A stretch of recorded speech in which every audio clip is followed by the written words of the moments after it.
Corey, why don't you tell us a little bit about your spring trip? Yeah, we actually went to a new venue this year. We were right outside of Orlando, played games in Auburndale and Winter Haven. We're treated really well.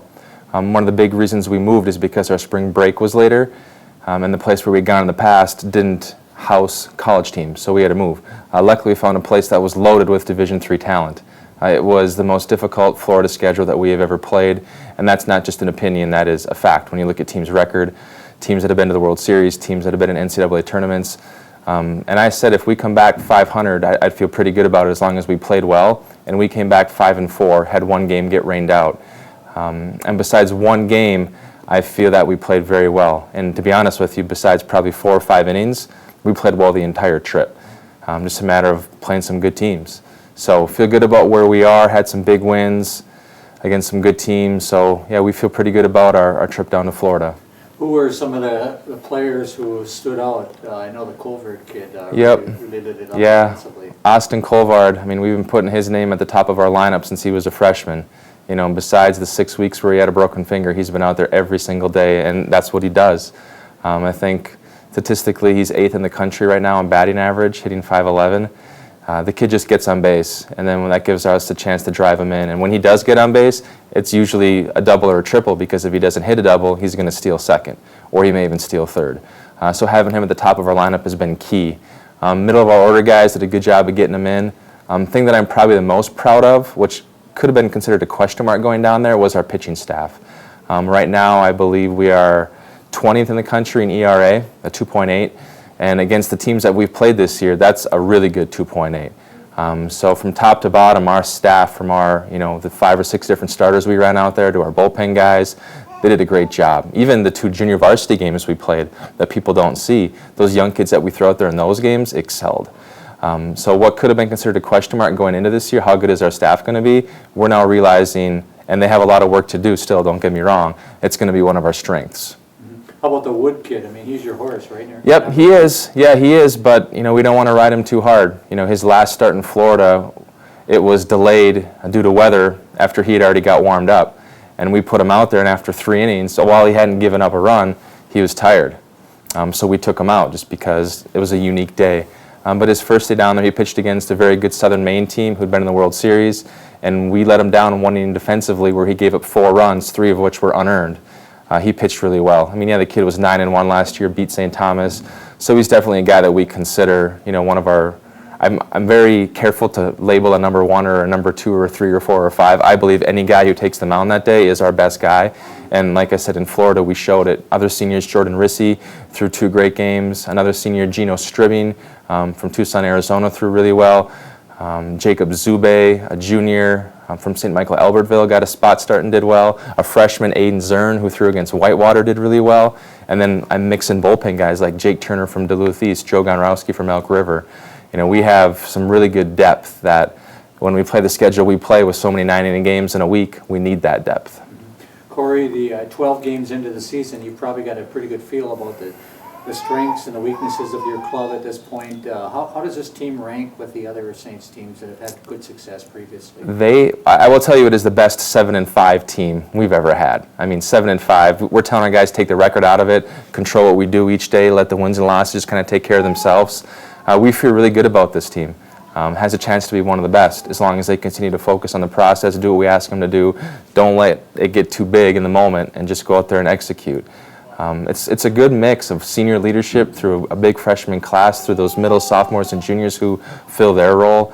So I feel really good about it, and I think if you ask the guys on our team or our coaching staff, they're going to tell you the same thing. The potential is great, but you got to go out there and do it.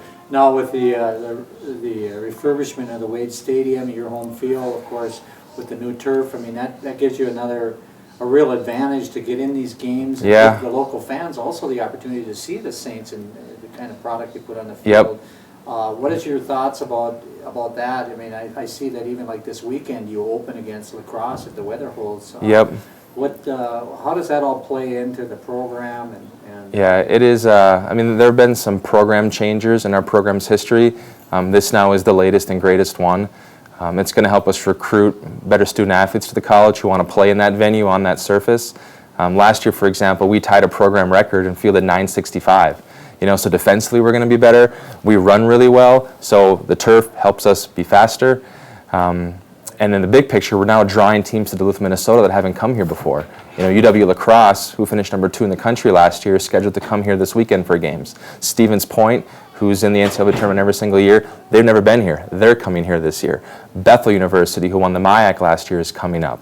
St. Thomas is coming up. Carleton College is coming up from the MIAC. And that's going to continue now because we have a place, and unless it's cold and windy like it might be this weekend, we can kind of take the elements out of it as far as frost, precipitation, and the snow that may be in the ground yet, and play baseball. Last year we played UWS on March 23rd. We're going to practice out there tomorrow most likely, tomorrow evening, because it's going to be 48. So that is making us better instantly.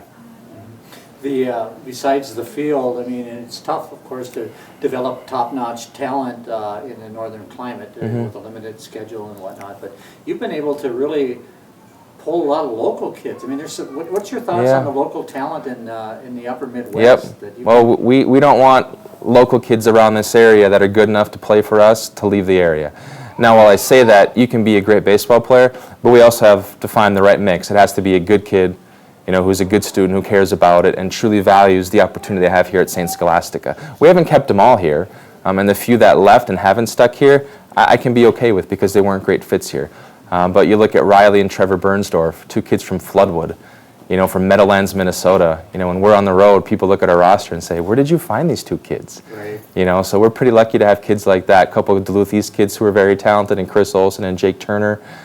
Still developing a young Jake Fugere from Duluth Marshall. So we take pride in bringing in all the local kids we can from the Duluth area into the northern Minnesota area.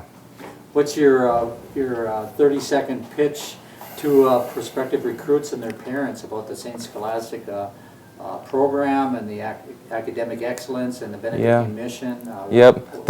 I can't do it in 30 seconds. Well, take a minute. But then. The best that I could do is we talk about giving kids opportunity. We don't guarantee a kid anything when it comes to being a baseball player. If you're an all-state shortstop from the Twin Cities area and you come to this program, but some kid from the sticks of northern Minnesota is going to be better than you, that's the kid who's going to get the chance to play right away. So we really take that when we say we're going to play our best players. So kids have an opportunity to play right away. We can't give them athletic scholarships, so we take that out of the way too. So that's a big part of it. And if they're not quite ready to play for us right away, we're huge into development. Daniel Wood, who's 90 right now, when he was at Cotton High School, he was 76, 77. So a kid like that, through our developmental program, who has the work ethic unlike anyone we've ever had, that's how you get results. So that's the baseball side of things. Plus, you get a chance to win. Not many teams in the country can say they've been to 11 straight NCAA tournaments, a chance to win a World Series. We can offer them that. Academically, we're the right fit for a lot of kids, high ACT kids, but even if you're not a great student out of high school, with our small class sizes, we cater to them better. If you're in a big school, a big state school, sitting in a lecture hall of 200 kids, you can sometimes get lost in the shuffle. Where here, class sizes are 23 kids. Professors are always available. We don't have teachers' assistants teaching classes. So that's very great for them. And then as far as the whole Benedictine piece, our president said it best when he talked about those aren't just Benedictine values that we have, they're just good human values. People to be good stewards and be respectful, care about community, and the love of learning. Like that's stuff that you want everyone to be, whether you're a 4-year-old like my son or, almost a 37-year-old like I am. Regardless of the age, we just care about having good people in this community. John Beggs would be pretty proud, wouldn't he, of...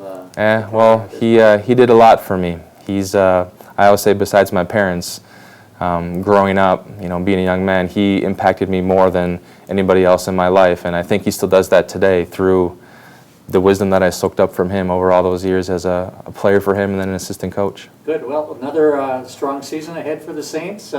This weekend, possibly, if the weather holds, at Wade Stadium against the defending runners-up in the NCAA. It doesn't get any better than that. So that's what our guys enjoy. Thanks, Howie. Good luck this season, by the way. Appreciate it.